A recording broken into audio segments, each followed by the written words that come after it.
चौधरी साहब, आपको आवाज आ रही है क्या मेरी? हाँ, आ रही है आपकी। मैं ये कह रहा हूँ चौधरी साहब जी कि देखिए, ये कहने में तो बात बड़ी अच्छी लगती है सुनने में कि कानून तो ऐसे बना दिए गए कि गैर जमानती अपराध हैं, डॉक्टरों के ऊपर हमला किया जाता है तो। लेकिन मुझे नहीं लगता कि हम में से कोई भी व्यक्ति इस तरह का एक आंकड़ा दे पाएगा कि कितने लोगों ने डॉक्टरों के ऊपर हमला किया जिसमें मामला दर्ज हुआ, जिसकी अभी तक जमानत नहीं हुई है क्या हम इस स्थिति में? आरसी चौधरी साहब।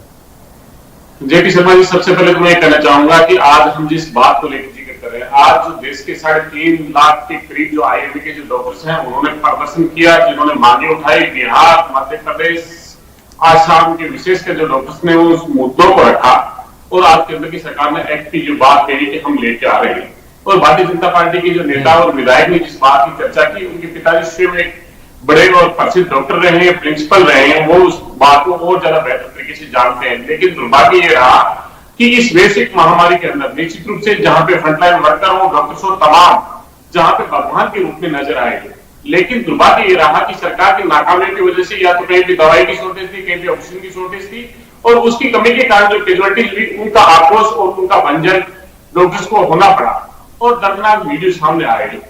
आज अगर आईएमए की बात केंद्र की सरकार इतनी संवेदनशीलता से लेती है तो मैं उस बात का भी जिक्र करना चाहता हूं, जिस एलोपैथी ने असंख्य लोगों की जान बचाई, उसी एलोपैथी को लेके और एक डॉक्टर बाबा रामदेव ने जिस बात को कहा था वो तो वीडियो जारी किया था और केंद्रीय स्वास्थ्य मंत्री वहां पे गए थे। ये वीडियो आप खुद ही उनकी भाषा में देख लीजिए क्या कह रहे हैं। अगर वो चाहते हैं संवेदनशीलता डॉक्टर्स के प्रति है तो इसमें भी उन्हें कुछ कहना चाहिए। क्या दिखा रहे हैं आप? बोल के बता दीजिए। ये बाबा रामदेव का बोल के बता दीजिए, देखना मुश्किल है।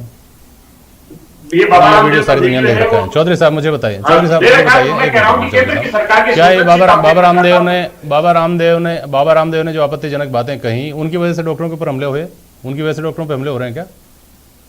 ये दूसरा सवाल मेरा ये भी है चौधरी साहब कि क्या डॉक्टरों के ऊपर हमलों की घटना पिछले 1.5 साल में ही हुई है, पिछले 1 साल में ही हुई है?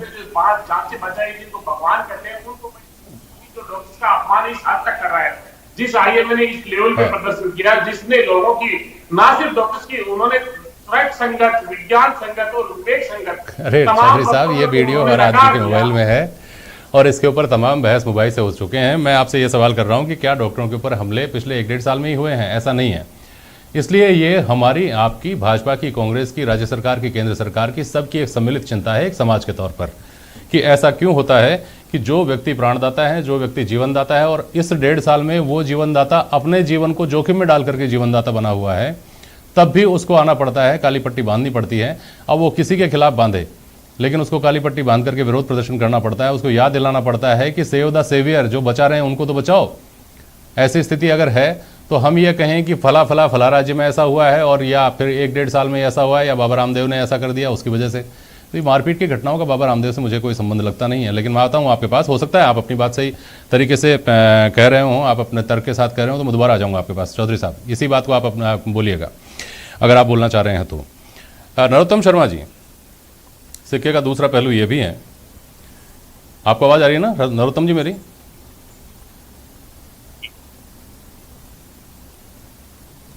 नरोत्तम साहब, हाँ बिल्कुल।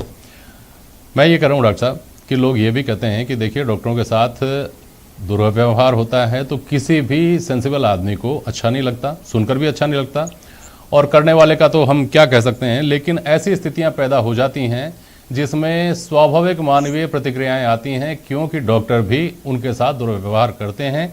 या कम से कम मनोवैज्ञानिक पहलू ये है कि जो व्यक्ति अपने मरीज के साथ आया हुआ है, जिसका आदमी ज़िंदगी मौत का संघर्ष कर रहा है, वो जिस व्यवहार की अपेक्षा करता है, उपचार भले ही मिल रहा हो, लेकिन जिस व्यवहार की अपेक्षा करता है वो व्यवहार उसको नहीं मिल पाता है, तो जब कभी बात बिगड़ जाती है तो फिर वो रिटेलिएट करते हैं, इसी तरह से गुस्सा फूटता है। बिल्कुल आपकी बात से काफ़ी हद तक सहमत हूँ मैं कि पेशेंट्स के जो अटेंडेंट हैं उनकी जो मानसिक स्थिति होती है उस समय बिल्कुल विपरीत अपने अलग ढंग से वो उसको सोचते हैं, उनकी कंडीशन के ऊपर व्यवहार करते हैं, उसका पेमेंट कितना देना है, कितना हो गया, उसके ऊपर रिएक्ट करते हैं। डॉक्टर कितना टाइम दे रहा है, कितने ढंग से बात कर रहा है, कितना समय दे रहा है, उस पर रिएक्ट करते हैं, और कई बार इसी उत्तेजना के अंदर वो हमला कर बैठते हैं या कोई अन्य गतिविधि ऐसी कर देते हैं कि जो कि वो डॉक्टर के विपरीत जाती है।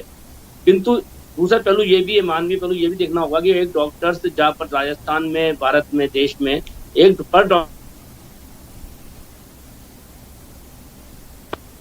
दे रहा होता है, एक आदमी पर बहुत समय तक समय नहीं दे पाता है। तो इस कंडीशन में मरीज के परिजन डॉक्टर को कितना भार है, कितना काम कर रहा है। हाँ, बहुत कम स्थिति में ऐसी भी होती है जहाँ पे डॉक्टर या पैरामेडिकल स्टाफ गलत हो सकता है और गलत होने के कारण उनको इनका शिकार होना पड़ता है। ये स्थिति भी हो सकती है। बिल्कुल ठीक है। सूरज सोनी आपको